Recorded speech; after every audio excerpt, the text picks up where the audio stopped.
All right, folks, let's talk about the Beekeeper. There's been a little buzz, if you will. I know, cringeworthy dad joke, pun, whatever. Anyway, it's a Jason Statham movie, so in some respects, you know what to expect. You get an inventive display of martial arts expertise and Statham, sending a message to wrongdoers. Nothing new there. Well, Statham isn't exactly preparing an Oscar speech when he goes onto the set. You don't expect him to seek out award winning dialogue, but he can clearly elevate that work when you call upon him to put aside the sophomoric trash talking of Fast and Furious and all of the chain of movies there. Hey, no offense. Just saying, if you want something different than that. This movie is fresh and inventive for a reason because it fits the times.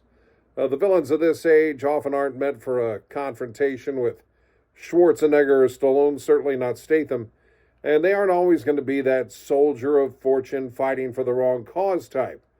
They're not the thieves who break into your home and give you a small chance of success if you choose to defend yourself. They're not the relatable carjacker. They're taking your identity or your wealth from a distance where you can't strike back and you can't find out who they are. That's right, the hacker, the identity thief who targets the elderly and unsuspecting victims who are helpless.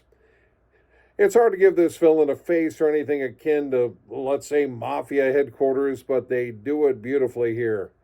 Even if these places don't exist in the real world, Vegas-looking surroundings where the identity theft villain is like a club DJ urging on his people to steal money makes it tangible. Something relatively intangible crime-wise becomes very tangible. The new set of bad guys features a guy we haven't seen in that role, Josh Hutcherson of Hunger Games fame.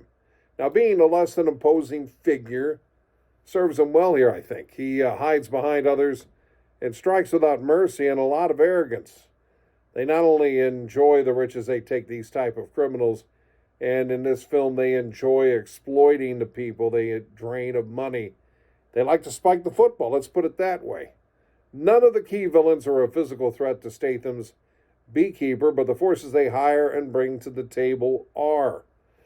Another thing that elevates the movie is the presence of one Jeremy Irons, who doesn't want this fight but is drawn in nonetheless. His character's respect for the skill and lethality of Statham's only adds to your buy-in. The one guy seeking revenge and cleanup of a situation, he can get that done as one person. Jeremy Irons makes that more believable. Now, when you see Statham beating up FBI agents in the trailers, you get the feeling, this will be like John Wick, one man against a grand conspiracy.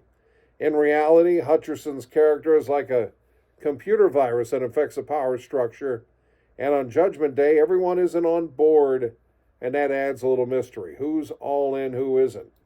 A final note, I love the references to the bee. We talk about the importance of the bee in the survival of this planet and us. So it's kind of a nice little inspiration for Statham's approach in this movie. Nice addition to the screenplay. So if you check out The Beekeeper, I believe you will be highly entertained. That's a wrap.